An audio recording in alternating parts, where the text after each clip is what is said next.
دیانتدار کے پھل کا سچا واقعہ۔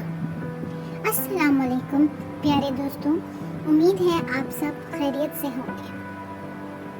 یہ کہانی ہے حضرت علامہ شیخ محمد البانی رحمۃ اللہ علیہ بیان کرتے ہیں کہ میں نے مکہ معظمہ میں مجاور تھا۔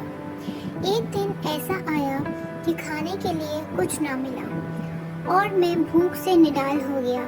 اسی حالت میں باہر نکلا تو راستے میں ایک تھیلی پڑی دیکھی۔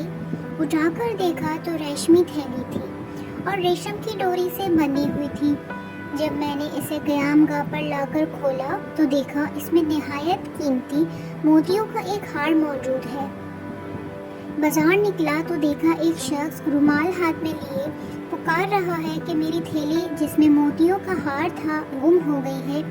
جو صاحب اس کا پتہ دے گا ان کو شکریہ کے طور پر 500 دینار انعام دوں گا جو اس رومال میں بندھے ہیں۔ پھر آپ فرماتے ہیں میں نے اس شخص کو اپنے گھر لایا اور تھیلی نکال کر اس کے حوالے کی۔ وہ شخص بڑا ممنون ہوا اور حسب وعدہ 500 دینار پیش کیے، لیکن میں نے اس سے معذرت کی اور کہا کہ میں نے یہ کام رضا الہی کی خاطر کیا ہے، اجرت لے کر میں اپنا اجر ضائع نہیں کرنا چاہتا۔ تاہم اس شخص نے ان کو قبول کرنے پر بہت زور دیا، لیکن میں برابر انکار کرتا رہا، یہاں تک کہ وہ تنگ آ کر چلا گیا۔ اس واقعے کے کچھ عرصے بعد میں نے مکہ معظمہ سے رخصت سفر باندھا اور ایک سمندری جہاز پر سوار ہو گیا۔ بدقسمتی سے راستے میں طوفان آ گیا اور جہاز ایک چٹان سے ٹکرا کر پاش ہو گیا۔ میرے پاس سب مسافر جو تھے وہ ڈوب گئے تھے۔ میری بچنے کی یہ صورت ہی کہ تختہ میرے ہاتھ آ گیا اور میں اس پر بیٹھ گیا۔ بہتا بہتا ایک جزیرے کے ساحل تک پہنچ گیا۔ اس نے اتفاق یہ ہوا کہ ایک جزیرے کے باشندے مسلمان تھے۔ میں وہاں کی مسجد میں ٹھہر گیا۔ لوگوں نے مجھے سے حال دریافت کیا تو میں نے ان کو سارا واقعہ بیان کر دیا۔ لوگ یہ سن کر بہت متاثر ہوئے اور میرے ساتھ نہایت اچھا سلوک کیا۔ بہت سے لوگ مجھ سے قرآن کریم کی تعلیمات حاصل کرنے آنے لگے اور اپنے بچوں کو بھی قرآن کی تعلیمات کے لیے میرے پاس بھیجنے لگے۔ تھوڑی ہی مدت میں یہ لوگ مجھ سے بے حد مانوس ہو گئے اور مجھے اپنا مرشد سمجھنے لگے۔ اس کے علاوہ وہ مجھے کافی مالی امداد بھی دیتے تھے اور دوسری کئی قسم کی خدمات کرنے سے بھی گزیر نہ کرتے تھے۔ ایک دن انہوں نے آپس میں کچھ مشورہ کیا اور پھر میرے پاس آ کر ہماری رائے کہا کہ یہ ہے کہ آپ شادی کر لیں اور یہاں مستقل اقامت اختیار کر لیں۔ میں نے کہا جیسے آپ لوگوں کی خوشی۔ چنانچہ انہوں نے بتایا کہ ہمارے یہاں ایک مالدار یتیم لڑکی ہے، ہمارا خیال میں اس کے لیے آپ سے بہتر شوہر ملنا مشکل ہے۔ اگر آپ رضامند ہوں تو اس سے آپ کا نکاح کر دیں۔ میں نے رضامندی کا اظہار کیا اور میرا اس لڑکی سے نکاح ہو گیا۔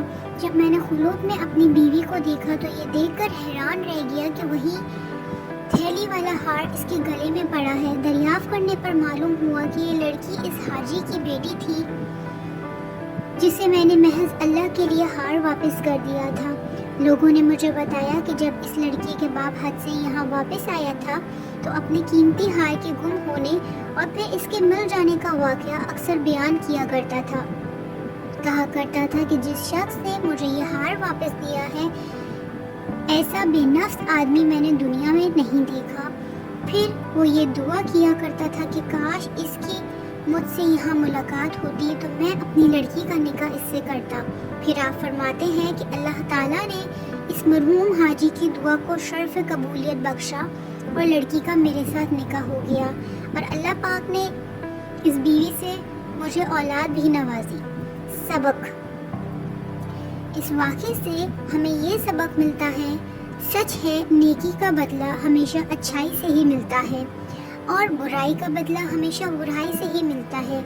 جیسا کہ اس واقعے میں دیانت کا بدلہ کیسا عظیم ملا، اللہ تعالیٰ نے دنیا میں ہی دکھا دیا کہ جو امانتدار ہوگا اللہ تعالیٰ غیب سے اس کی مدد فرمائے گا۔ اللہ تعالیٰ ہمیں اس واقعے سے سبق حاصل کرنے کی توفیق عطا فرمائے۔ جزاک اللہ۔ دوستو، اگر آپ کو میری ویڈیو پسند آئی ہو تو پلیز میرے چینل کو سبسکرائب کیجیے تاکہ آنے والی ویڈیوز کی لنک آپ تک ضرور پہنچے۔